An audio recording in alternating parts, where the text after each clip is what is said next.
लेकर आप नियम कानून बता रहे हैं कि कोरोना फैल सकता है, देश हित में आप ये फैसला लीजिए कि रद्द कर दीजिए। यहाँ पर जन आक्रोश रैली जिसको बीजेपी ने कैंसिल किया उसको अगले दिन फिर शुरू कर देती है। यहाँ स्वामी नारायण को लेकर जैसा सवाल आलोक शर्मा पूछ रहे हैं कि जो धार्मिक संस्थान है वहां जो आयोजन चल रहे हैं वो वैसे ही चल रहे हैं। G20 को लेकर क्या आप हर जगह रोक नहीं लगा रहे हैं, सिर्फ एक चुनिंदा चीजों को आप कह रहे हैं कि यहां पे कोरोना फैल सकता है। कोरोना क्या देख कर आएगा कि राहुल गांधी तो यहीं पर फैलना है? मैडम एक चीज मैं बता देना चाहता हूँ। ठीक है सर, हो गया। मानव जी प्लीज जवाब देने दीजिए। नहीं सर, अपने अपने बारे में। और मानव जी ने काफी लंबा वक्तव्य दिया, इनका भी बिंदुवार उत्तर दे देता हूं।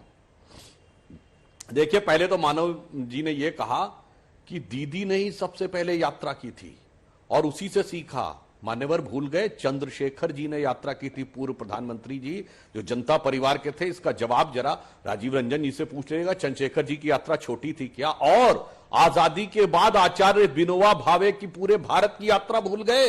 या आलोक शर्मा जी से पूछ लीजिएगा। यही समस्या हो गई है, लोग बगैर कुछ सोचे समझे एकदम से कुछ भी बोलना शुरू कर देते हैं। दूसरा, उनके मुंह से क्या निकला? महाराष्ट्र में और दिल्ली में कोविड से सबसे ज्यादा मौतें हुई। दोनों जगह सरकार किसकी थी? क्या वहां की सरकार ने आंकड़ा दिया कि ऑक्सीजन की कमी से किस प्रकार के लोगों की स्थिति हुई? वह तो नहीं दिया। तीसरा, इन्होंने कहा 2 मई को ममता जी ने बहुत रिकॉर्ड कायम किया। बिल्कुल, भारत के इतिहास के शायद 2 या 3 4 चीफ मिनिस्टर होंगे जो कुर्सी पर रहते हुए अपनी सीट हारे, उनमें से एक ममता जी भी बनी। यह भी उन्होंने एक रिकॉर्ड कायम किया, इसे मानना चाहिए। अब आपकी बात का उत्तर देता हूं पिताजी। आपने कहा कि एक जगह पर, तो अभी आलोक जी का वक्तव्य देख लीजिए, उन्होंने क्या कहा? लाखों लोग चल रहे हैं।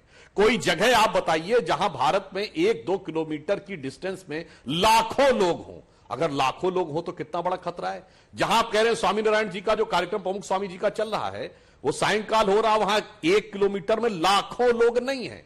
हमने अपनी यात्रा कैंसिल की है, सभाएं की हैं। हम ये दावा नहीं कर रहे हैं कि 1-2 किलोमीटर में लाखों लोग। आप दो में से एक चीज विड्रॉ कर लीजिए, या तो अपना बयान विड्रॉ कर लीजिए कि लाखों लोग नहीं चल रहे हैं, 2-4 हजार लोग चल रहे हैं। तो आप हमसे कंपैरिजन करिए। और या फिर अगर आप कह रहे हैं कि 1-2 किलोमीटर के डिस्टेंस में लाखों लोग चल रहे हैं तो कितनी भयानक स्थिति। और दूसरा, राहुल गांधी जी के पास Z+ विद ASL सिक्योरिटी है। ASL होता है एडवांस सिक्योरिटी लाइजनिंग। अगर वो कहीं जाएंगे तो पुलिस पहले जाके उसकी चेकिंग करती है। अगर कहीं वो भोजन पे जाएंगे तो पुलिस को यह भी अधिकार है कि उनकी भोजन की भी चेकिंग की जाएगी। यह सुरक्षा देश के गृह मंत्री और रक्षा मंत्री को प्राप्त है, और उसमें यह भी सुरक्षा होती उन्हें इंफेक्शन न मिले। अगर हम लोग प्रधानमंत्री से मिलने जाते थे, इवन इसके आने से पहले भी RT-PCR टेस्ट कराना पड़ता था। अब मैं पूछना चाहता हूं, चलो देश की चिंता नहीं, राहुल गांधी की चिंता है क्या? वो सारे लोग जो आ रहे हैं RT-PCR टेस्ट करा के आ रहे हैं क्या? जो कि वैसे भी वो देश के सबसे सुरक्षा प्राप्त लोगों में से एक हैं, 4-6 सबसे अधिक सुरक्षा प्राप्त लोगों में आफ्टर प्राइम मिनिस्टर। तो उसी का जवाब दे दें, तो तकनीकी आधार पर जवाब दे दें या राजनीतिक आधार पर जवाब दे दें। और साथ ही साथ PM केयर फंड को लेकर भी सवाल मानव जायसवाल पूछ रहे थे, उस पर भी सुधांशु जल्दी से जवाब। PM केयर फंड में क्या समस्या है? जैसे प्रधानमंत्री का विवेकाधीन कोष होता था, उसी ढंग से PM केयर फंड काम कर रहा है। नहीं तो RTI है क्या? जो नियम उसके ऊपर लागू थे वही नियम इसके ऊपर लागू है। पैसे दिए हैं तो RTI प्रधानमंत्री राहत कोष में है क्या? सोचिए, सुनिए। अरे मानव जी, अरे भाई, आपने मानव जी आपने लूट रहे हैं। अरे भाई, नहीं बताइए ना, सवाल पूछने का तरीका होता है, नॉन स्टॉप बोलते जाएंगे तो कैसे हम जवाब दे लेंगे? रुक जाइए ना मानव जी, आपकी मर्यादा पूछ रही हो बाबा। अरे देश के साथ कौन लूट घसोट कर रहा है सबको पता है ना। अब जन आक्रोश निकालेंगे तो आक्रोश है। करोड़ों के नोट आपके यहाँ बरामद हो रहे हैं, लुटेरा हमको कह रहे हैं। अद्भुत है ना मानव जी? मानव जी, आपकी पार्टी के नेता के यहाँ के नजदीकियों के यहाँ करोड़ों के बरामद हो रहे हैं, और वो भी बरामद हो रही है, डायरी भी। फिर आप लगातार डिस्टर्ब कर रहे हैं। बहुत सुचारू है। अब सर तरीके, अब हम गलत बोल रहे हैं। अब आप हमको आक्रोश में, हम आक्रोश में नहीं है सर, जन आक्रोश में है सर, हम जन आक्रोश में है।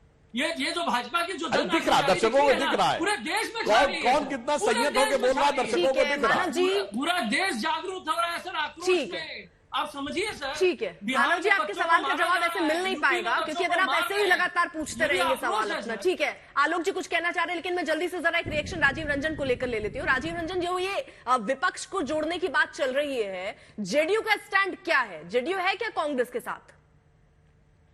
हम लोग पूरी तरह से कांग्रेस के साथ हैं, और मैं ये मानता हूं कि कांग्रेस की इस यात्रा के साथ देश के राजनीतिक घटनाक्रम में जो बड़े बदलाव हुए हैं और जो दिख रहे हैं, आप पिछले चुनाव में आप देख सकते हैं देश के अनेक राज्यों में उपचुनाव, देश के 3 महत्वपूर्ण चुनाव हुए, गुजरात, हिमाचल और एमसीडी के चुनाव, और भारतीय जनता पार्टी को गुजरात के सिवाय ज्यादातर चुनावों में निराशा हाथ लगी।